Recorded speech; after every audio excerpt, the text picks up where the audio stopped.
Welcome back to another weekly FNAF video. As always, hope you guys enjoyed this weekly video, and I do appreciate that a lot of people do come to my channel for the FNAF videos. I always appreciate it, but I will say that 80 to 90% of you are new viewers or not subscribed, so I will appreciate if you guys do hit that subscription and hit the notification bell, because it does boost out the channel, does boost out the algorithm, and more of these FNAF videos will be pushed to you, which is the content that you clearly want to see, so I really appreciate it. But since this is a FNAF video and you notice the weird background behind me, because I don't know about you, but I do like the kind of character arc progression we've done in the last few FNAF videos we've done the last month or so. And what I mean by that is we've done like character studies of Michael Afton, Baby, who's technically Elizabeth Afton, William Afton, and last week's video we talked about FNAF Sits. And now this is another video talking about FNAF Sits because this is about the GOAT meme character himself, the Cadet. So the reason why we're on this screen is because I did some research and I did some stuff ahead of time. I know, crazy. But I want to actually go back and reread to you the Candy Cadet stories from FNAF Sits, from FNAF Ruin DLC, and FNAF VR Help 1 and 2. And the reason why I'm doing FNAF Sits is because, well, that's when Candy Cadet was first introduced, and that's when we first learned about these stories.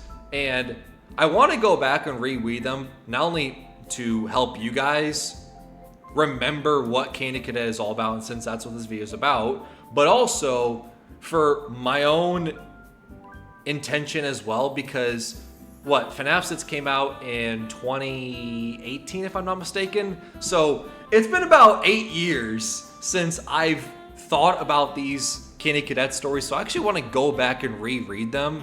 And hey, maybe since it's been like 7-8 years and I reread these stories, maybe there's stuff that I didn't pick up on nowadays since we have more books and more games ever since FNAF 6 came out. So, first stories of Candy Cadet. Once again, these are the stories from FNAF 6. So, now I'll tell you a story about a young woman who was seated in a small room. In the room was a furnace and 5 keys. She was told that each of the 5 keys would unlock one of the doors outside a room. Inside each room was a child that she could take with her as she fled the building, but she was only allowed to leave her own room with 1 key, not all 5. Desperate to find a way to save all 5 children, the woman melted 5 keys together in the furnace to create a single key, hoping it would unlock all 5 doors. Of course, it did not unlock that way. Now her key opened none of the doors. Rather than leaving with the key to 1 life, she had taken with her the key to 5 deaths. Now, off rip, what do I think of this story? Who do I think the she character is, and what I think this story is about? So my gut feeling tells me this is related to Charlotte / the puppet.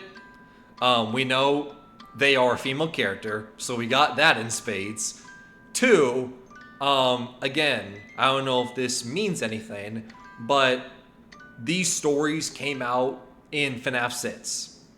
FNAF 6 is a game where we learned the backstory, and the puppet was the centerpiece character of FNAF 6. So, again, these stories came from a game where the puppet was the main character.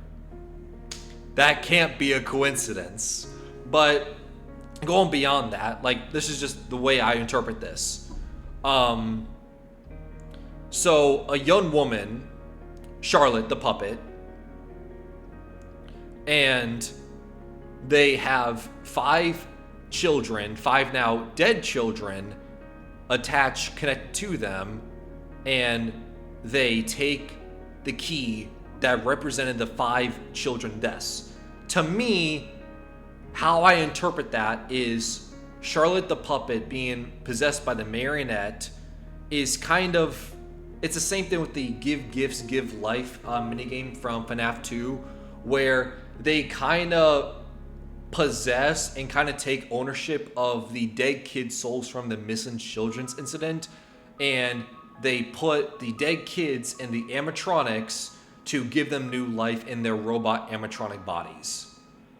So you have a female character being connected to possession in one way or another with 5 dead kids. To me, this is related to Charlotte the puppet. But I don't know. Let me know your thoughts on what you think. But again, that's just how I'm interpreting it. So, story 2. Now I'll tell you a story about a little boy. He had a red snake that he kept in a metal cage whose hunger could not be satisfied. One day the boy found 5 baby kittens outside his house. He brought them inside and kept them in a shoebox. He knew that the snake might kill them, but could not bring himself to get rid of the snake.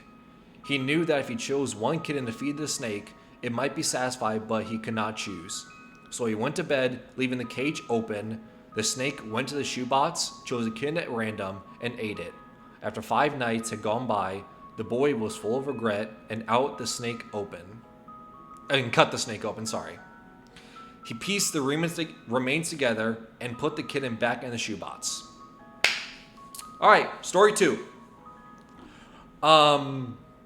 Now, this interpretation, I feel pretty confident about the Charlotte puppet one in the first story. This one might be a little bit contrarian, a little controversial, but bear with me for a second.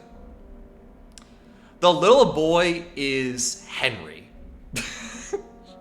So removing age, but just think about it. Think about Henry being a little boy. Just remove the age propaganda from it and just think about Henry in the context of the little boy.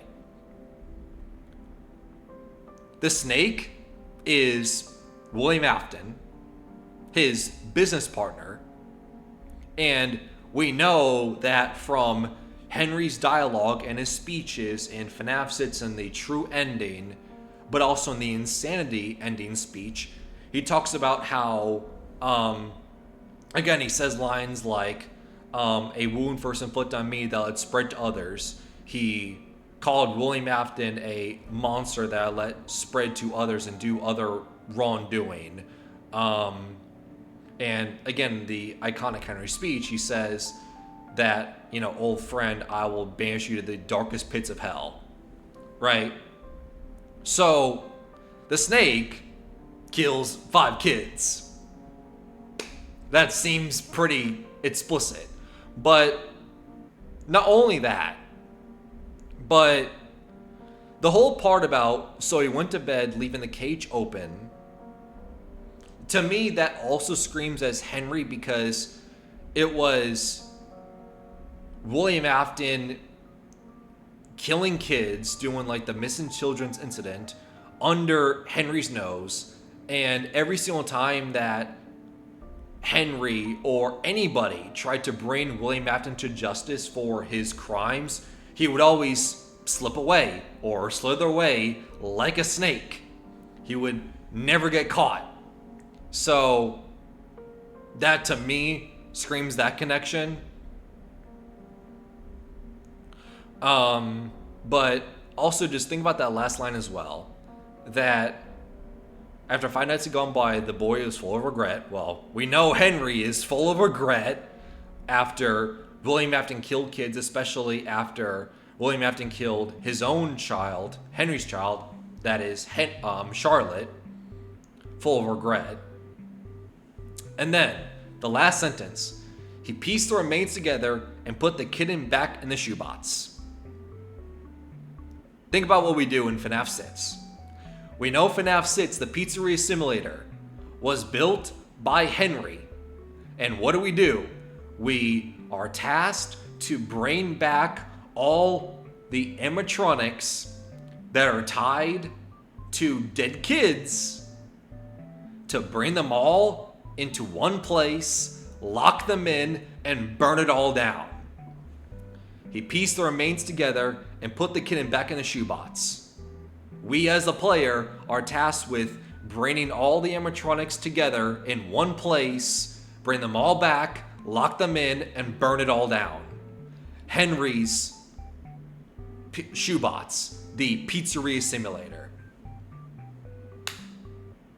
To me, it screams that it's Henry. You just have to ignore the age cognitive dissonance of Henry and a little boy. Because it's not Gregory, right? Because that doesn't make any sense.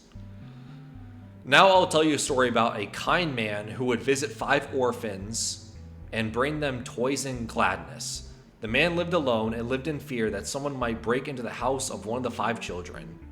So he adopted all 5 and brought them together at one place in his own home. He promised to never leave them, and they promised to always come home and never stay out too late. He left one day to buy food, his heart being filled with gladness, but returned to find that the burglar had chosen his home and killed 5 of his children. The man could only afford 1 coffin, so he stitched the 5 bodies together to make one and bury the child. That night, there was a knock at the door. Now, the burglar also screams it being William Afton, but who is this kind man? Is it Henry again, but this time it's the correct age? This one, I don't know.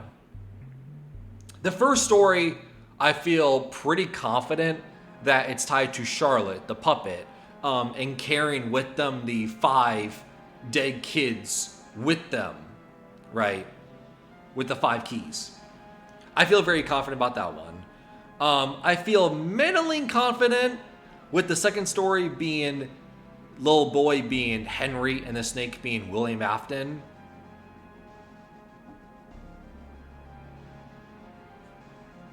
That he left the cage open, and again, we hear in the insanity speech that Henry says, verbatim, that a wound first inflicted on me that let spread to others. Meaning, William Afton killing other kids. So, I feel pretty confident about the little boy being Henry. Again, you just have to ignore the age discrepancy. But then you have this one. This one I feel pretty confident that the burglar is William Afton. But orphans and a kind man who lived alone. This I'm not too sure about. This I need some help on what it all means. Because honestly, I don't know. Like, on one hand, I'm like, is this just another retelling story of Henry?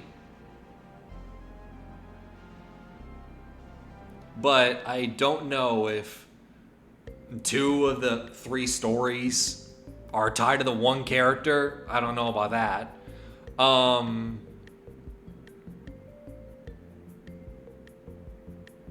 Like, maybe, just maybe, and this is a stretch as I'm reading it, but maybe the kind man is Edwin from Secret of the Mimic, because we believe he lived alone, and we know that he lived in fear as well, but it's kind of a different fear though, because this story talks about living in fear that someone might break into the house of one of the 5 children.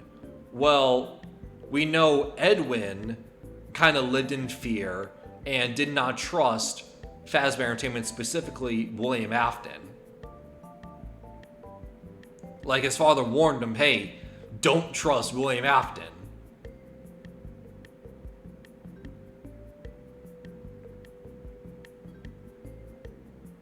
So, maybe? But again, I don't know about that one. That one I feel the least confident in. I definitely need some help on what that last story means of FNAF 6. But that's just my theory. Edwin? Possibly? Alright. So now let us get into the next story that was released chronologically, not timeline wise, but in the real world, let's get into FNAF Ruin. So, now I'll tell you a story about a mother and a little boy who lived alone in a cabin in the dark woods. There was a monster in the woods, but the monster caught it and kept it locked in the basement. Or mother kept it locked in the basement, rather. The monster made scary noises at night, but the mother would tell the boy not to worry because it could never get out. Then she would sing the boy a lullaby to sleep. One day the monster stopped growing and instead listened and learned the lullaby. The next day, when the mother went out to find food, the monster sang the lullaby from the basement. The little boy heard the lullaby and opened the door. So, off rip, this feels pretty explicit, very obvious that the monster is the Mimic. Because remember, the Ruin is the first game where the Mimic became a character, part of the story. And not only that, but just read the context clues of what the story is. A monster hearing a lullaby and then mimicking it, copying it to trick someone. If that's not mimicking something, then I don't know what is. So the monster is very clearly the Mimic. Now, who's the mother and who's the little boy? Very oddly, but my interpretation is that the mother is Vanessa, the security guard from the Pizza Pletz, and the little boy is Gregory. The reason why I say that is because the monster being trapped down in the basement, we know the Mimic is locked down underneath the Pizza Pletz, underneath the FNAF Suits location in the end of Ruin. Not only that, but if you go back and think about what Ruin is all about, is the Mimic was using Gregory's voice to trick Cassie to go down underneath the Pizza Pletz and open the door, open the basement, and release the Mimic. They were using Gregory's voice. And how does this story end? The monster lured the little boy to open the door. So either the little boy is Gregory, and that's how the Mimic was able to mimic Gregory's voice, because it's still not explained why Gregory goes back to the Pizza Pletz, and B, how the Mimic is able to get Gregory's voice to mimic him to trick Cassie. That is still not explained to this day, or it's just gender swapped and the little boy heard the lullaby and opened the door. The little boy would be Cassie, who heard the lullaby or heard Gregory screams to, "Hey, come save me, I'm trapped underneath the Pizza Pletz," and open the door. The end of the game is you opening the door to the basement to release the Mimic after you turned off the Mitzvahs machine. So, to me, I can see either one or two interpretations. Either the little boy is Gregory, and that's how you explain how the Mimic was able to learn Gregory's voice to trick Cassie, or you're just outright explicitly saying what we experience in FNAF Ruin is someone hears a lullaby or cries for help by, quote, Gregory, and they are lured by those sounds to the basement, and then after they heard the sounds enough times, they open the door and release it. Come to find out it was all a trick.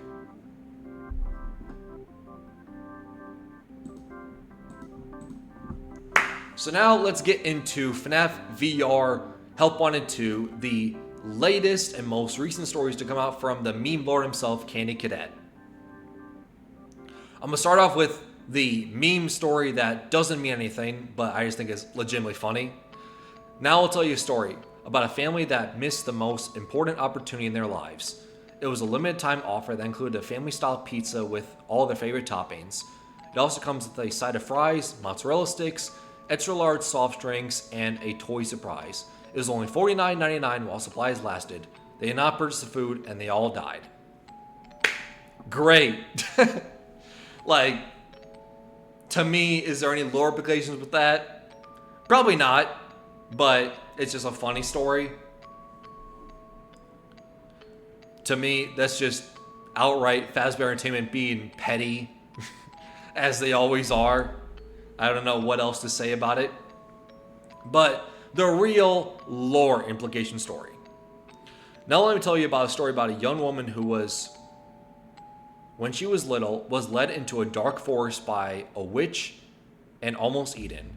She had fallen for the friendly voice without discernment. I don't know what that word is. And was led astray.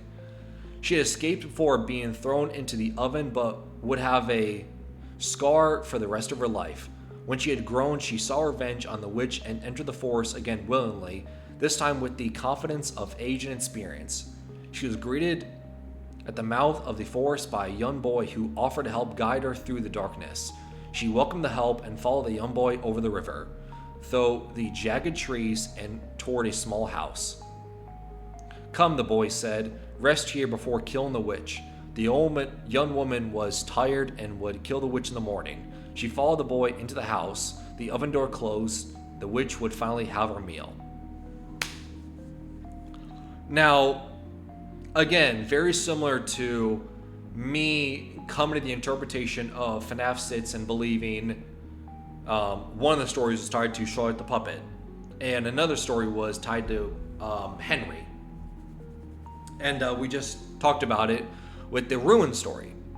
Is there's a common theme that with the Cadet stories, they are tied to what we also see in the game that we play.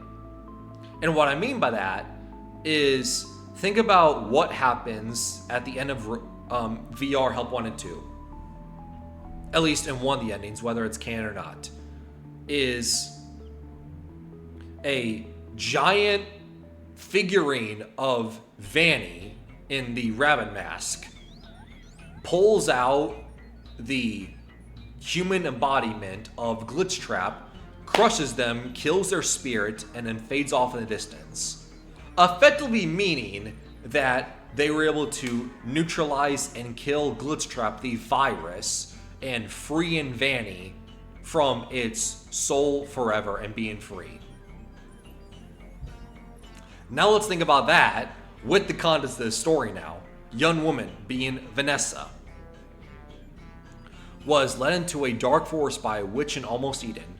She had fallen for the friendly voice without discernment and was led astray. To me, this is what we see in FNAF VR Help 1 and 1.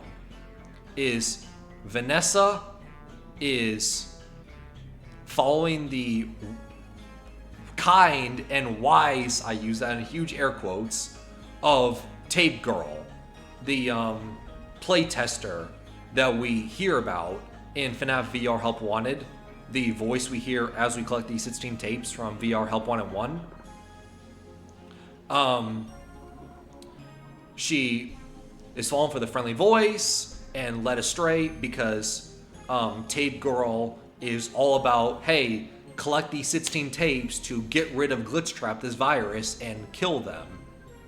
Come to find out, it's either on the 15th or 16th of 16 tapes, they completely changed their entire tune, where it's like, oh, 1 to 14, we have to assemble and collect all these tapes to kill Glitchtrap. But then either by the 15th tape or 16th tape, I can't really remember which one it is, but it's one of the last ones, they say, oh, don't assemble the tapes under any circumstances, because if you assemble the tapes, that is what Glitchtrap needs to come in to possess your body and effectively win and kill you or trap you or take over your soul and start the Glitchtrap cult or whatever ending we get, right? But the whole point is, the entire time of all these tapes, you're told to assemble the tapes, and at the very end, the last tape, you're told not to do it. Friendly voice led astray. We also know that in the FNAF VR, or I don't know why I cannot talk. The FNAF VR Help 1 and 1 Curse of Dreadbear Halloween DLC, the first time we actually get confirmation appearance of Vanessa Vanny and Glitchtrap, you get a secret dialogue Easter egg where if you hold up the Glitchtrap plushie that you get when you beat FNAF VR Help 1 and 1, if you hold the plushie and then you are wearing the white Vanny mask that you get by unlocking all the secret keys that you get in the corn maze with Freddy Krueger like glowing Fotsy. It's very weird. You are able to unlock the Vanny mask, and if you put the mask on while holding the Glitchtrap plushie, you hear a conversation. And it's basically Vanessa falling under the control of Glitchtrap, and she is, as Scott has put it in text, she is a reluctant follower. She wants to be under the cult and be under the control of Glitchtrap, but she's reluctant. She's scared. She's scared to take the final step. She's scared to take the final step into being part of the cult. Right? So, to me, explicitly, going back to the story, is a woman who is falling for a friendly voice, tape girl. That is what happens in FNAF VR Help 101. She'll have a scar for the rest of her life. Well, after the events of FNAF VR Help 101, we know that, I would say, the scar, my interpretation, is the Glitchtrap virus possessing and taking control of her body. Where, again, she's a reluctant follower. She's not fully under the control of Glitchtrap, but she does have these, let's just say, episodes where we'll learn about this in the emails, in the now deleted and probably non-canon game anymore, the FNAF AR game special delivery, where one day she's at work and Googling like, oh, the migration pattern of butterflies, right? But then the very next day she will Google search just like outright help, or she will Google how to induce compliance in human subjects, or how to induce self-compliance, or will type like how much or how far do you cut a human before they lose consciousness. That is stuff that is Glitchtrap taking over Vanessa's body, possessing her, and again, with those lines of how to induce self-compliance, it's Glitchtrap taking control of Vanessa and trying to find a way for her to no longer be a reluctant follower, and instead for her to fully self-comply with Glitchtrap, William Afton's demands to be part of his cult. Right? So to me, that's the scar. When she had grown, she saw revenge on the witch Glitchtrap, William Afton, and entered the forest again willingly, this time with confidence and experience.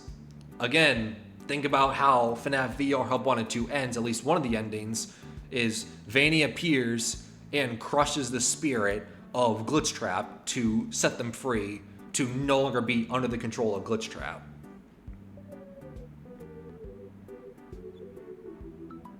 But then we get to the second half, and it's talking about a young boy, to me, Gregory, who offered help guide through the darkness. Now, this is where it gets confusing, in case FNAF isn't already as confusing as it is. But one of the books talks about how Gregory is Patient 46. And it kind of is like the Uno reverse card, where when you're playing Security Breach, it's Vanessa, the security guard, who you don't trust and is tied to William Afton, right? But then one of the books, from, I think it's a Tales from the Pizzaplets book actually, but regardless, whether it's a Phasma Fright or Tales of the Pizzaplets, it talks about how Gregory is Patient 46, he's this genius hacker, and he is actually under the influence of Glitchtrap. So much so, he goes under a alternate persona of Dr. Rabbit. Because why not? And not only does that not already get weird, but not only is Gregory Patient 46, but what makes the story even weirder, and to me it questions if any of it is even lore accurate or even real, is the story talks about how Gregory is this genius hacker, and he is the one who manipulates and hacks into the Pizzaplets animatronics to make them go hostile and attack them. Which doesn't make any sense, because then you play Security Breach and you're trying to avoid Chica, Rotzi, and Monty. You're trying to avoid the animatronics, but in the book, it talks about how Gregory was the one who hacked into their circuits to make them be aggressive. And then you're playing a game where you are the character after hacking into their servers to make them be aggressive and hunt you. You're now playing the aftermath of your own doing. Why? So that makes sense.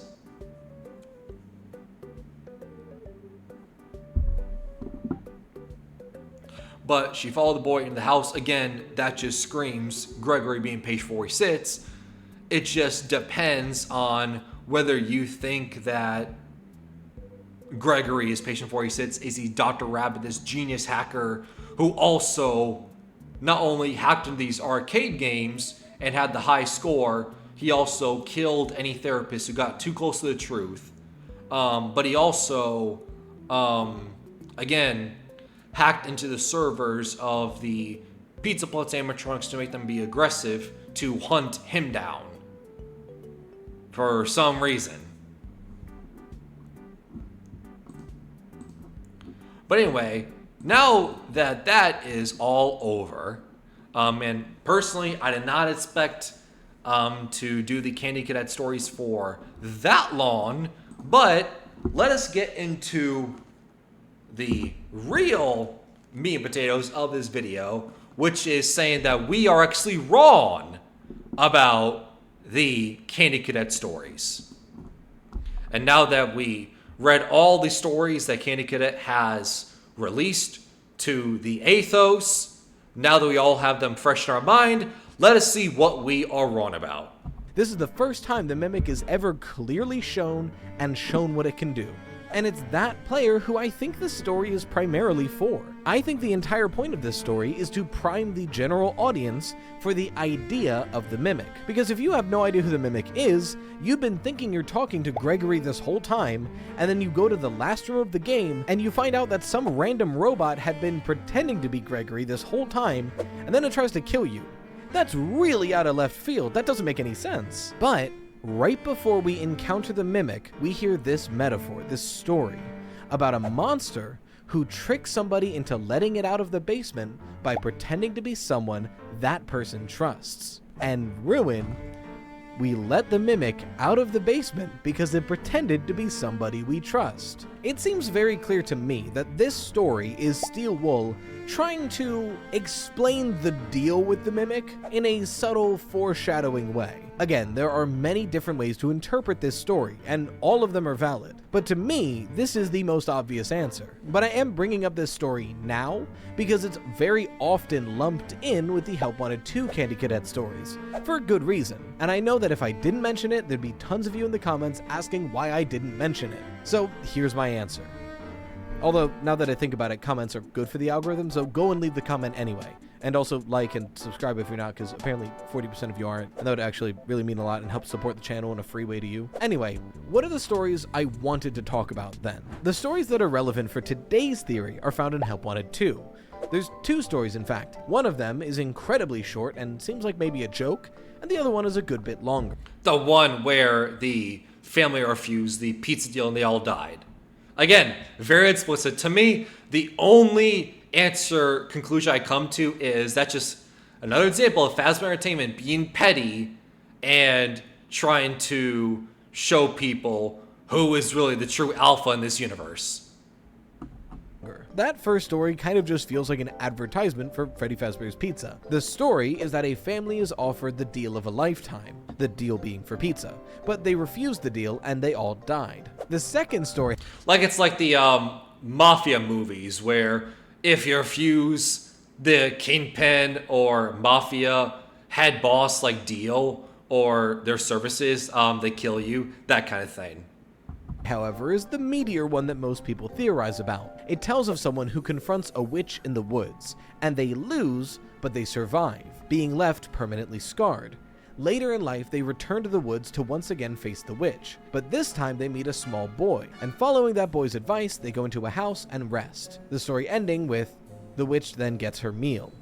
Essentially, the little boy was working for the witch and tricked the person, so they actually died the second time they confronted the witch. When Help Wanted 2 first came out, a lot of us were scratching our heads, trying to figure out exactly what Candy Cadet was trying to tell us here. Most of us ignored the first story because it seems like mostly a joke, and focused on that second story. And there's a lot of really compelling explanations and theories for what that second story is supposed to mean. Many of them assumed that we were talking about Glitch Trap. One of the most compelling theories I'd heard, I've already talked about on this channel. It was from ID's Fantasy, saying that this story was talking about Jeremy. The fact that in Help Wanted 1, he faced off against Glitch Trap and escaped, using the paper slicer, left permanently scarred, but lived. And now he's the protagonist of Help Wanted 2, facing off against Glitch Trap again, but listening to Helpy. Is Jeremy the name of Cassie's dad? Huh. I don't think we ever... Maybe. I don't know. Did we ever get a name for Cassie's dad? Instead of just saying, hey, Cassie's dad. It's kind of like how in FNAF Into the Pit, one of the Easter egg collectibles you get in that game is you get a name tag that says, hey, my name is Dad. It's like, all right. Oswald's dad is named, well, Dad. But, I don't know, did we ever get a name for Cassie's dad? Maybe.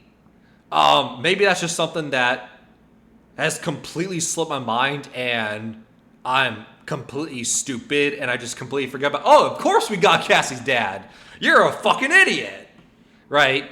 But the things that I can think about is we know Cassie's dad is tied to the FNAF 4 minigames with the older brother, Michael Afton, bullying the younger brother, the kind child, and around other bullies, other kids. And we know that Cassie's dad is the one wearing the Bonnie mask. And we know from the FNAF 6 gravesite lorekeeper ending that the names of the kids that are connected to the animatronics is Gabriel is Freddy, Fritz is Foxy, Susie's Chica, and Jeremy is Bonnie. So Jeremy is connected to Bonnie. Cassie's dad wears a Bonnie head, so he's tied to Jeremy? Again, that is the biggest connection I can think of when it comes to naming Cassie's dad. I don't believe that was ever called out, but that is how my brain is operating this current moment of what Cassie's dad is. But I don't know. Let me know your thoughts about it. But let's think about that for a second. Because again, in my interpretation, didn't intend for it to be the first half hour of this stream. But my interpretation in the story, not saying my interpretation's more or less right than everyone else, but if we go back and it said she had escaped before being thrown into the oven, but would have a scar for the rest of her life. The scar part makes sense because, again, we know Jeremy was a place tester for Phasma Entertainment for the FNAF VR game, FNAF VR Help 101. Because, again, I says time and time again, I'll repeat, that the FNAF VR games are not just unique VR games for us in the real world. They're actually VR games in universe. And the point of the FNAF VR games was to address the skeletons in the closet for Phasma Entertainment to poke fun at themselves for these spooky ghost stories of 5 kids being lured to a back room and killed by a man wearing a golden rabbit suit. Right? It's supposed to poke fun at all that. So the scar makes sense because as Jeremy was play testing the FNAF VR game, he comes into consciousness and sees Glitch Trap. And as Jeremy puts the VR mask on more and more day after day, he starts to see Glitch Trap get closer and closer and closer to him in the VR world. And it's making him go crazy. He's making me question of whether things are real or fake. And it got to the point where he was so afraid of whether things are fake or real, not be able to decipher fake versus reality. So it got to the point where he's like, nope, I'm done. I can't decipher what's real or not. So he sliced his face off to try to end it all. So, hey, maybe if his face is sliced off, then he will not have to suffer being put into the mask anymore and not be able to question whether things are real or not. So the scar, that makes sense.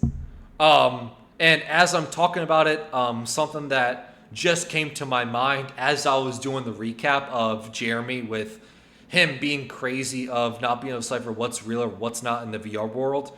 It reminds me of one of the Phasma Fright stories. Again, I don't remember what the exact book was, but it was a book with Ballora where a woman had one of those like Google Cardboard like VR goggles. And they would put the cardboard VR on for like what you know what I'm talking about. The cardboard cutout like $20 goggles that you get from Google. You know what I'm talking about. She would put it on and she would see a hologram digital version of Ballora.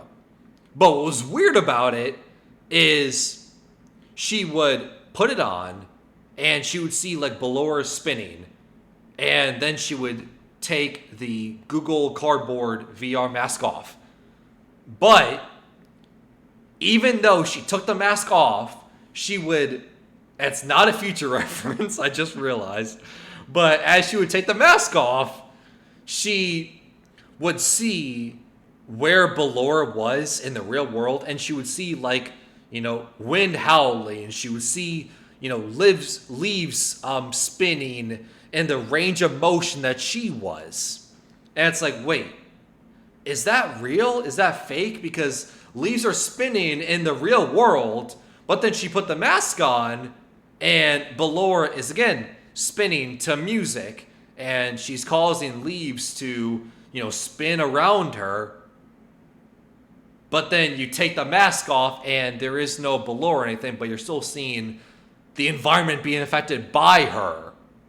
And you're like, wait, what is going on? And you're making me question what's real, what's not. So that's something I want to call attention to that I just remembered as I was talking and giving the whole recap of Jeremy questioning what's real, what's not from the VR and our real world.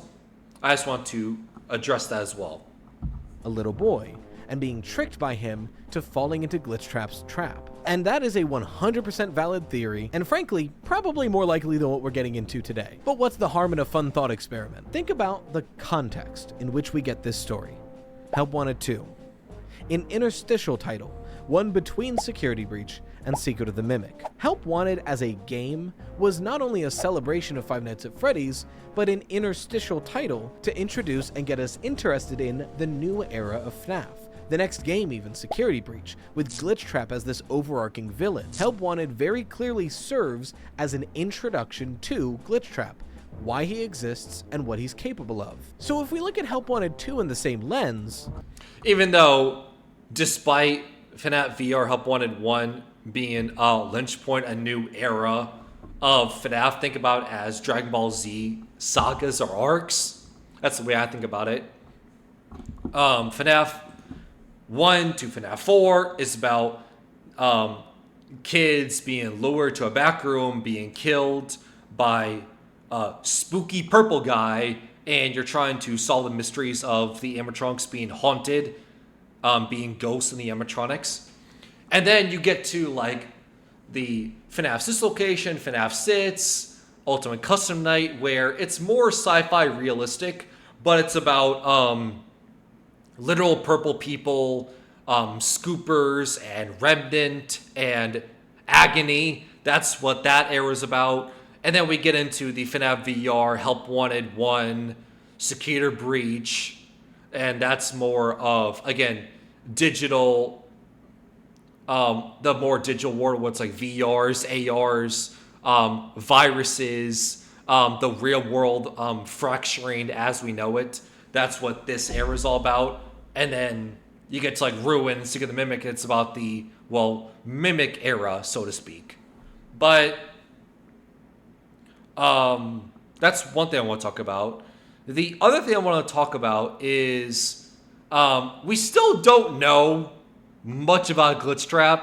Is it William Afton himself? Because again, he never dies because he always comes back. Is it just his digital consciousness that was scanned into a circuit board, that was scanned into the FNAF VR game by Fazbear Entertainment because they wanted to cut corners because, well, they don't do good business practices. Shocker. What is Glitchtrap? Then it should similarly be an interstitial title existing to help introduce and explain the next game. So theoretically, it should be teaching us about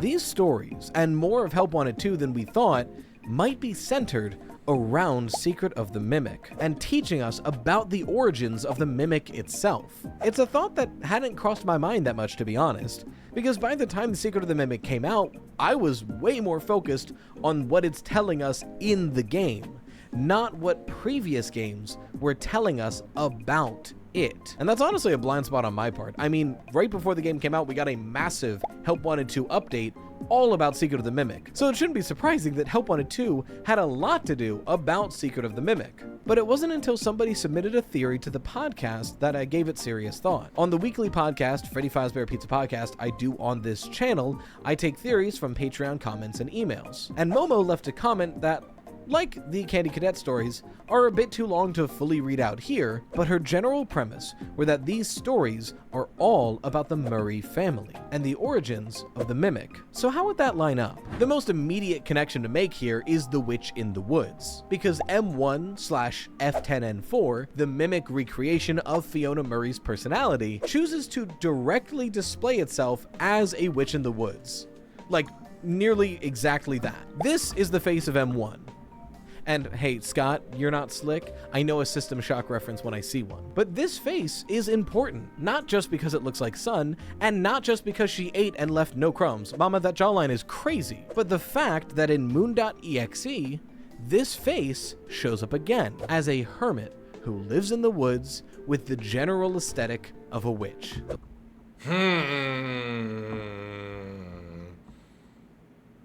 Okay. So far, I'm on board. You have me hooked so far. I don't buy it so far because, again, I still personally like my interpretation of the Witch in the Woods being glitch trap because that explains how someone got a scar because they were led astray and they came back with a vengeance. That explains it a little bit better. Is it being glitch trap? But I'll still listen. I will not shut it out. The large cloak, the strange pots of liquid, repairing masks, it's very ethereal and weird. This whole area is so witch-coded, it's crazy. So the idea that the last game had a story about a witch in the woods, and the very next game had M1 being a witch in the woods, that's a pretty clear connection. But if M1 is the witch in the woods, the Mimic is this enemy, then who faced off against it? Who's the little boy? Well, to find out who the main character of the story is, we would need somebody who's faced off against the Mimic twice. The first time, they'd have to fail but survive and be scarred, and the second time, they'd have to fail and die. Now, we don't have any confirmation of anybody doing that, but the way I look at it, there's decent speculation for two candidates, Edwin and Arnold. Ha!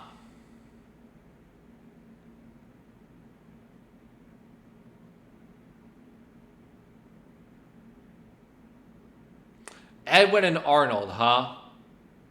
So, again, I'm trying to remember the story since we just read about it. I'm trying to piece together all the clues of what that means, if it is a little boy.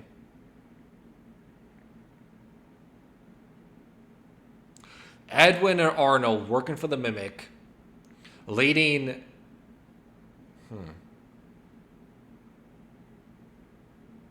Okay. Look, I had not believed that Edwin Murray survived for the longest time. The last we hear of him is struggling under the rubble of an explosion M2 set up for him, saying he can't feel his legs, and the Mimic saying they're not going to call for help for him. I thought that dude died, but that was before the silhouette update. An update Secret of the Mimic got that put this humanoid silhouette walking back and forth of an office across the warehouse that you see at the beginning and end of the game. Now, I go more into it here on why exactly it means this, but this silhouette essentially proves that either a new human character we have not met yet is at the facility, or Edwin Murray survived. And if Edwin Murray did survive, then there is an incredibly strong case that he is the guy who confronted the witch in the woods in the story. After all, if he lived that explosion, then he would have confronted the Mimic, survived, but was left permanently scarred. Now, we don't have any hard evidence saying that Edwin was permanently disfigured in some way, but the last thing we heard from him was saying that he can't feel his legs while under a bunch of rubble. It's not a stretch to say he was changed somehow. And then the rest of the story would just need to be slotted into a future game. Edwin would have to try and stop the Mimic again, but be tricked by some boy and fail. Now, there is precedent for this happening, in the books at least. Well, there's no little boy in the second confrontation, but you get the idea. The Tales from the Pizzaplex books are a separate continuity than the games, but they still detail a version of the game's events.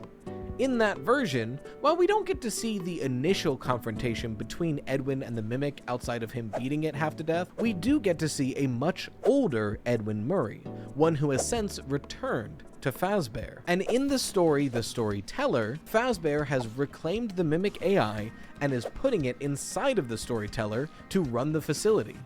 Edwin notices this, has a panic attack, and goes to try to stop it, until eventually he's trapped inside the storyteller and suffocates to death. In other words, he faced off against the Mimic once when he was younger, and was maybe permanently changed, but it's hard to tell, and then later in life tried again, was tricked, and failed. So if this is happening in the games, when does Edwin try again? Well, it might be in the very next FNAF game. After all, one of the most recent mysteries of FNAF is who Gregory's friend is.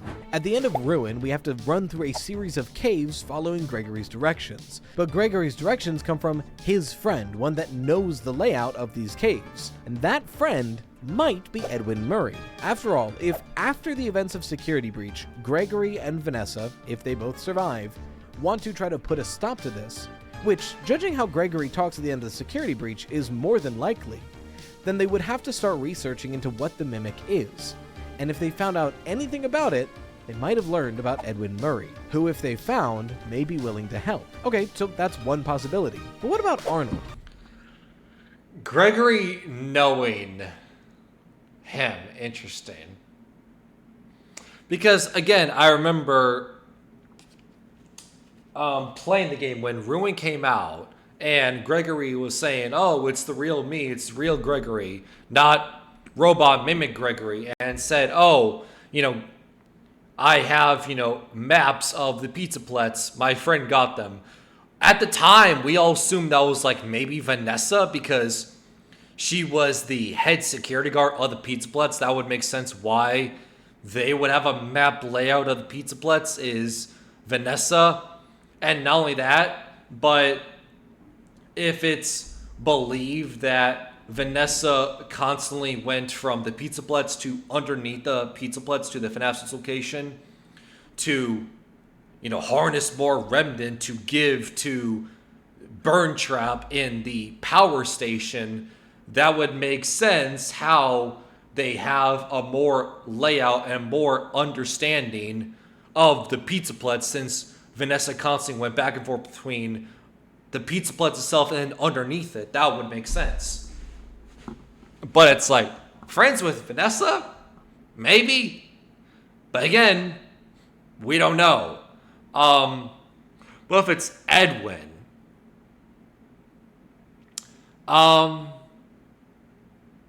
it does make sense because, again, there's still this lingering question of a timeline question of what happens between the end of Security Breach, which again, we assume the canon ending to be the Princess Quest, the 1 3-star ending that you get.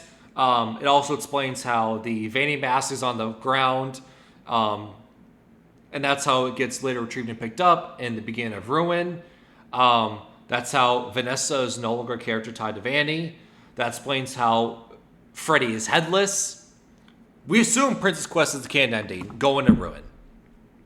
But there's a time gap between the end of Security Breach, if, again, we assume Princess Quest to be the canon ending, and then the beginning of Ruin. Because, again, Gregory goes back to the pizza plets for some reason.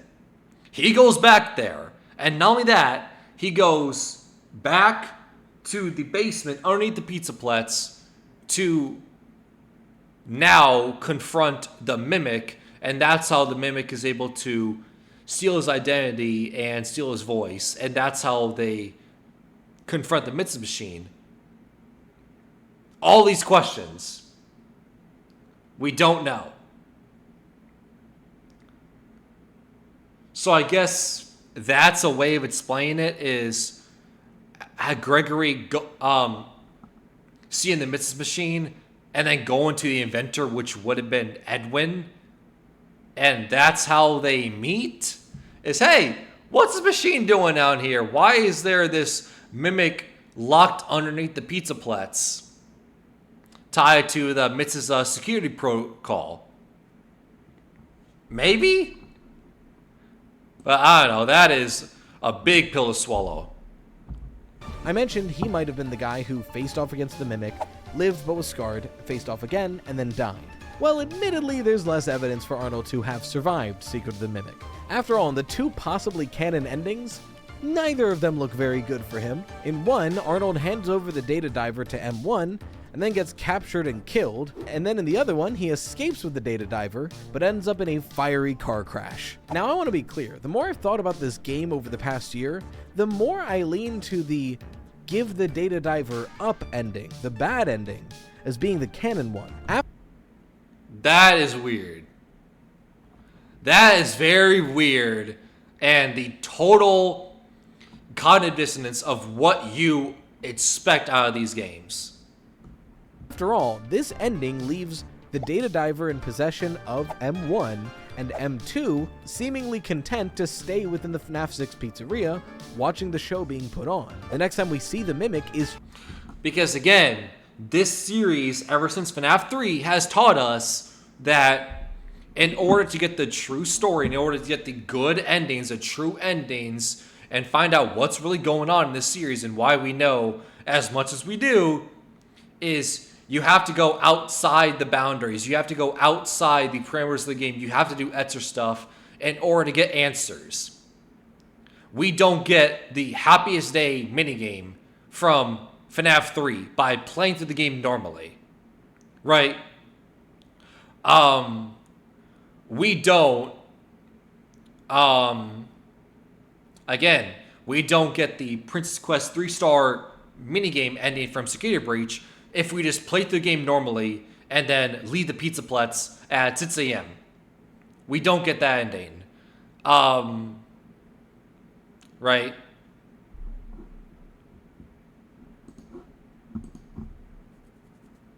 So it'll be the cognitive dissonance of, yeah, all these past games, the last like decade and some change of you playing these FNAF games, you being taught and conditioned to do everything, go and do extra stuff to get the actual true endings. And now it's like, we're back in the FNAF 1, FNAF 2 days where all you do is just play the 5 nights, play the game normally, and you get all the answers. It's the total opposite of what you expect. Trapped in the FNAF 6 pizzeria. So the idea that they're just here waiting, and eventually William Afton comes down to find M1 and see all this going on, contains the Mimic and starts experimenting, makes a lot of sense. At least it makes a little bit more sense than the Mimic escaping with its own schematics only to end up back in the FNAF 6 pizzeria. But for a moment, let's assume that second ending is canon, which is technically still possible. The idea that Arnold escaped with the data diver, with the Mimic schematics on it, gets caught in a fiery car crash, the Mimic retrieves it, and leaves us to die in the car crash. But who's to say that we definitively die?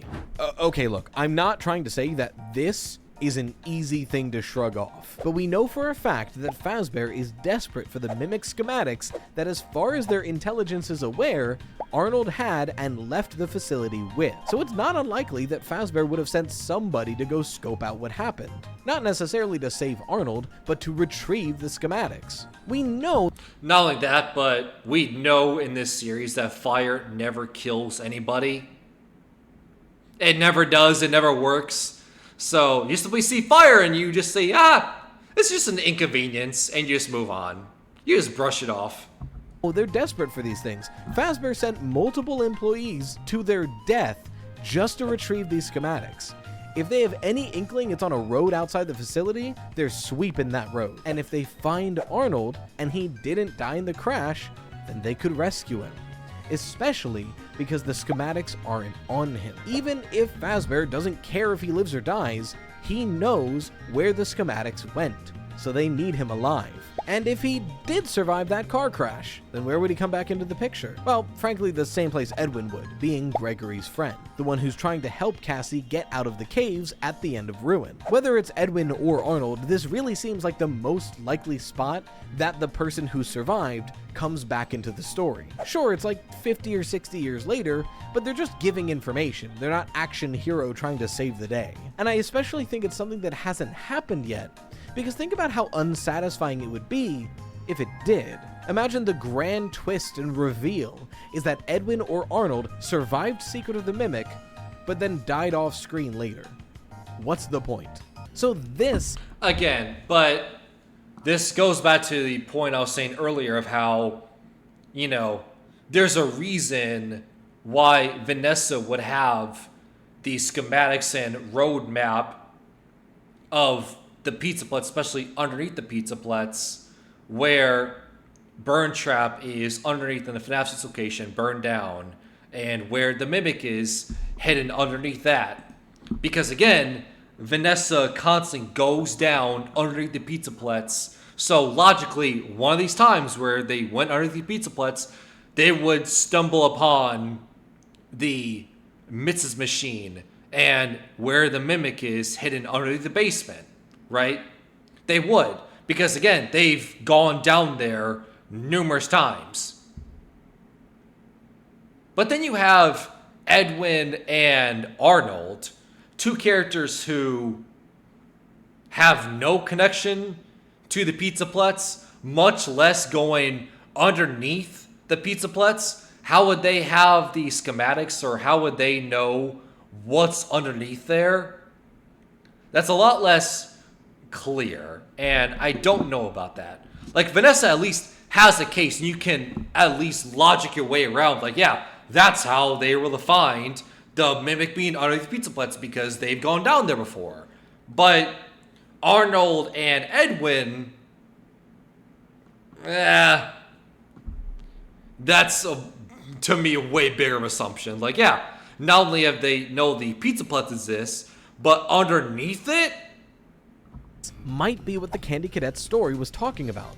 Someone who faced off against the Mimic in their youth, survived but was scarred, and later in life is going to try again, but fail, being tricked by a boy. Now, is that boy Gregory? Could be. We don't know what his state is at this point. Could be Cassie. After all, it doesn't have to be a boy. None of these are one-to-one. They're metaphorical stories. And if the Brazil ending is canon in Ruin, Cassie's mind was likely taken over by the Vanny mask. So she, being the bait to make the person who survived die, would line up perfectly with this story. And this is all really solid. But for me to really believe a theory about this story anymore, I needed to talk about both. Not just the witch story, but the pizza deal. Because pretty much every theory I've made or seen about this story completely ignores the pizza deal. Because, like, it seems too silly. But Momo didn't. In her comment, she mentions this might be telling us that William Afton killed Edwin Murray to obtain MCM. And while I disagree with that, this general idea of obtaining Murray's Costume Manor might be spot on. Murray's Costume Manor was on the brink of bankruptcy. Sure, the collapse of the company was being expedited by William Afton's sabotage, but Edwin Murray was running that company into the ground well before William started to help dig its grave. And just as they were about to lose everything, William, or Fazbear, or a pizza restaurant, offered them the deal of a lifetime. William offered to buy up the entire company and all of its assets, but leave Edwin Murray as head engineer and let him keep the house for free. And again, I'm not saying William Afton's a good guy here. He sabotaged this company and maliciously tried to end it just so he could buy it up and use its assets. And as head of Fazbear is willing to send countless employees to their death to retrieve the assets. He is an incredibly scummy businessman. But if I'm Edwin Murray, and my company is on the brink of bankruptcy, about to foreclose any day now, and a businessman, whoever it is, says, hey, let me buy up your company, I'll let you stay in a similar role, you get to keep your job, and you can keep your house for free. I'm taking that deal. That is a deal of a lifetime. Now, we don't know if Edwin accepted or refused the deal, but we do know that he did not trust William Afton at this point in the timeline. So I think it's safe to assume he refused. But I don't think his answer truly matters, because soon after would be the audio log where Edwin is trapped in the explosion of his office, under the rubble saying he can't feel his legs, and the Mimic leaves him to die. And if he does die, then this story is true. Fiona and David are both dead by the time this offer even happens. But soon after Edwin refuses William's deal, he also ends up dead. In other words, a family was offered the deal of a lifetime by a pizza restaurant, they refused, and they all died. Ha! Ha! Ha! Ha! That... Ho! Ho! Hold up. Let me go back and let me pull up this again. I'm going to read this story again. Now I'll tell you a story about a family that missed the most important opportunity in their lives. It was a limited time offer that included a family-style pizza with all their favorite toppings. It also came with a side of fries, mozzarella sticks, extra large soft drinks, and a toy surprise. Was a toy surprise the Mimic? They did not purchase the food, and they all died. Ha!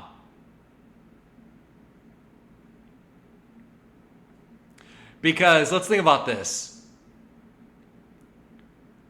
I don't believe there's any other deal that a family refused and they all died.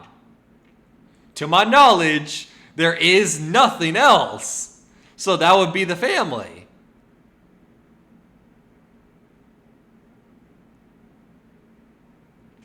Because the other family we know about is like the Aftons.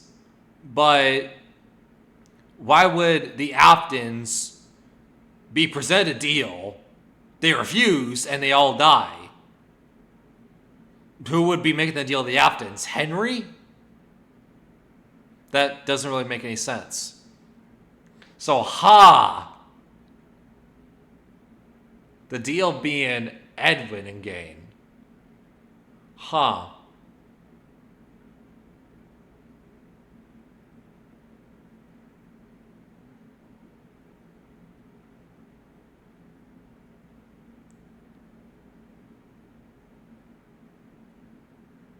That is interesting.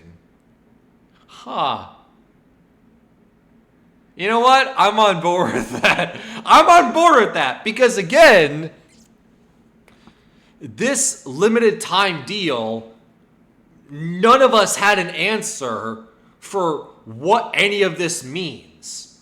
We all have been focused on the witch story of a woman being led astray and coming back. We've all been focused on that story because it has story and lore implications. It sounds way more serious. The other one is way more short. It's way more of a joke. It has to be just a joke.